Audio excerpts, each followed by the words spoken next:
Gold recovery methods. In this video, we share Ian's answers to questions about gold recovery, with a special focus on using the micron mill wavetables. Ian has been in the mining, exploration and mineral processing industry for over 30 years.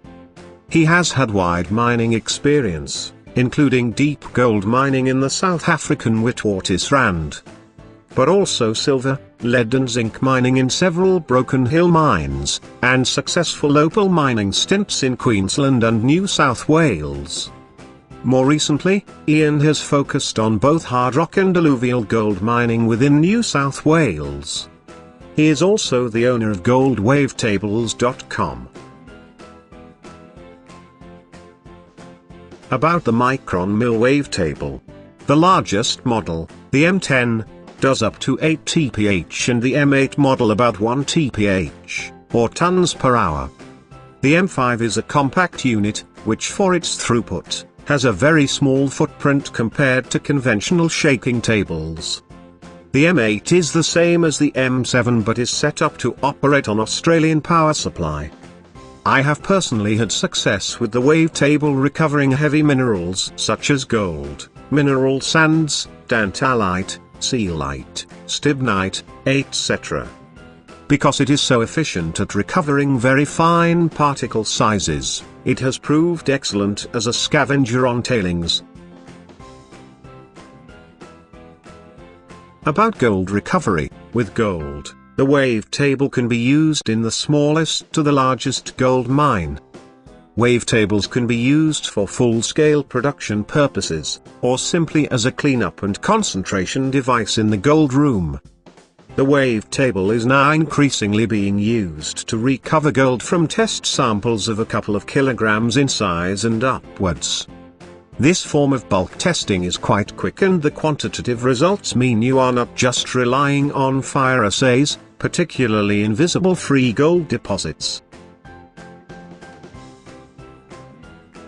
Now, let's get into the questions miners have asked him, and Ian's answers.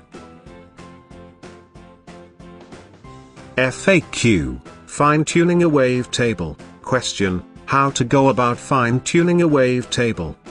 Answer: These suggestions are aimed at tuning a micron mill M8 wavetable, which is the next model size up from the M5, which is also produced by Action Mining.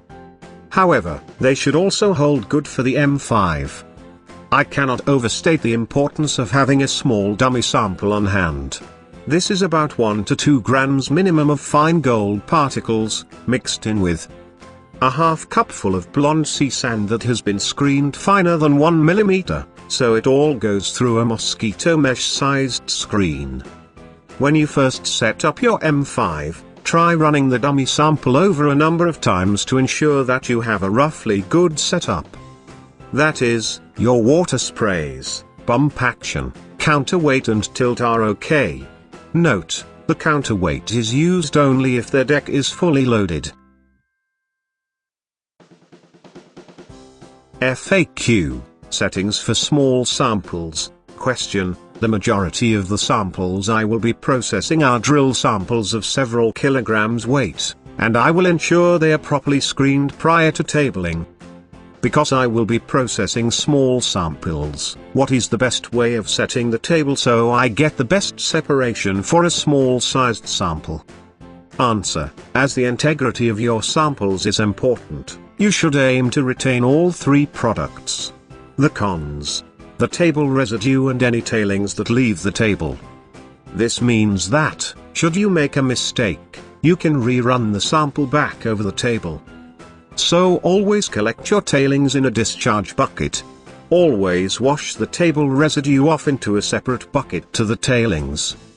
Always run the lowest grade material first and work up. This limits the opportunity for cross-contamination of samples, which is the most important issue. Consequently, please ensure that you thoroughly wash down the deck between sample runs. FAQ: Recovering very fine gold from alluvial mining concentrate. Question: Please provide the test work details you compiled from your testing at your mine. Answer: my results are anecdotal, over 10 years, and I have not written them up. Sorry. I have performed hundreds of tests for other people, as well. Question: you may ask, why do I not consider a leaching method for this material? It is primarily due to not wishing to increase the capital cost of the project and, due to the mode of operation. A fixed plant with transportation of the primary feed materials will render the project to be uneconomic. Answer: yes, I understand this. I use wavetables for the same reason. Question: we have revised our table size requirements from the 8 US ton size to the 1.0 UST. This 1.0 UST size will handle about 650 kilograms of feed per hour, but if closely sized feed, that is minus 1.0 millimeters, will it handle, without decreasing gold recovery, up to 1.0 metric tons per hour? Answer: I am a conservative guy, and I err on the side of suggesting that you should count more on 650 kilograms per hour. Question: Ian, we may seem pedantic about the details we are requesting from you and Action Mining for the choice of your wavetable. But we anticipate a thrifty operation, to survive the wide fluctuations in the market gold prices is being experienced particularly now. With a high degree of uncertainty of where the bottom price may be in this current cycle. Answer: I perfectly understand. I am in the same boat. Best to send me a sample to run over my M8. Only a few kilos to 19 kilograms is okay to get a reasonable idea. If you can wash a tail of gold in a gold pan or dish using your material, then the M8 should work well. Do your cons or heavies contain any magnetics? The M8 will work better with any magnetics removed. Please note that nothing beats good classification, that is, good close screening.